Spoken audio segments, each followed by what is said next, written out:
Welcome back. It's story time again. I want to tell you about my experience working in the software industry for the past 25 years or so. And I've had lots of different jobs there, but maybe the thing that I enjoyed the most was working as an independent software developer.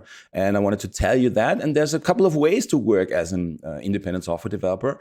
And one of the more sort of obvious ones are actually to working for other clients, but not employed by them for a single client, for your employer, and having to do whatever he or she tells you. But actually, taking your own clients on board and sort of talking with them, understanding what their needs are, and producing software for them, either alone or together in teams. And I think it's really easier more than ever to work for yourself as an independent software developer.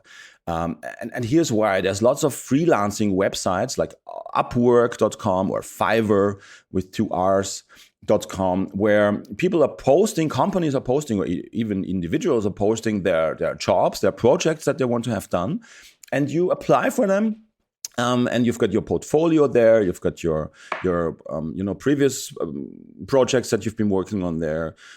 Clients that you've been working for before have given you your reviews and testimonials of what it's like to be working with you. So it's like a marketplace of people posting jobs and people accepting these jobs, accepting these projects. And again, I didn't personally work for Upwork per se, but I've hired people from Upwork working for my projects, and it's pretty cool. As a developer, you sort of depends on the project whether you're working for a fixed sum of the project, meaning the specifications of what needs to be done is posted beforehand, and then there's a budget, and maybe you negotiate with the client, but basically the amount of money that's going to be paid is fixed up front, or you work for an hourly rate. That's obvious as well, right? It depends on what the client wants from you, how many sort of reviews or changes he requests from you. This all results in more time being needed for the project, and you're being paid by the hour there.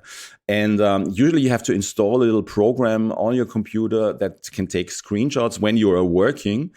So you sort of log on and say, okay, I'll start working for that client, for that project now.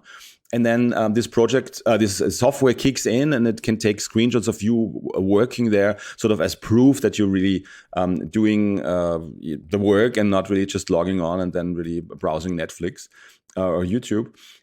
So that can be, you have to get used to that level of control, because otherwise it's really difficult for the client to judge whether you've been working and producing stuff for his project or not. So that's kind of maybe unexpected or. But it's the same basically as if you're working in an office, your boss or your project manager working around, and if he sees you, slacking off and just watching YouTube videos, it's basically the equivalent there, but in a remote environment there. So the pros or the advantages there are really that you are independent, right? You can choose your own clients, you can choose who to work with, you can choose the technologies that you want to focus on. All depends on, of course, what's needed currently in the market. But you see jobs being posted, and you see whether your skills match the most important, the most needed technologies there on the platform or not, and you can adjust accordingly.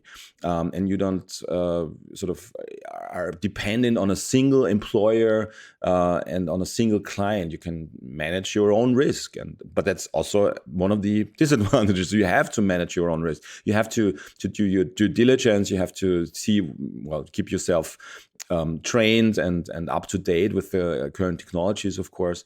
It also depends on how many clients you want to take on at the same time, how to keep a healthy relationship with them, how to keep them informed, how to request needed information and data from them, etc. So you're your own boss, but you're also your only employee, right? You're the boss, but you just have yourself as an employee, and that can be tricky and something that you need to practice and you need to get better at. With everything, of course, being an independent software developer is a lot about knowing yourself, knowing how you would like to work, what kind of environment you would like to work in. You've got this pictures of people working on the beach or working at Starbucks in the coffee shop, and that's certainly possible, but it has to fit your way of working. The style, it depends on how often you need to communicate with your clients. If you're sitting on the beach and you're participating in a Zoom call and everybody's got their camera on and you have the camera on the beach, I don't know if that's the impression that you want to give the client or the team of your client. But anyway, if you find a client that accepts that and that values your work that much that you say, I don't care whether she works on the beach or in a coffee shop or in her basement, then yeah, all the better, right? So it's, again, easier than ever to work for yourself as an independent software developer, but it takes a lot of self-organization and reflection to really do that successfully. But it's certainly possible, and I encourage you to take a look at the freelancing websites like Upwork.com or Fiverr.com. Browse around and see what kind of projects people are posting there.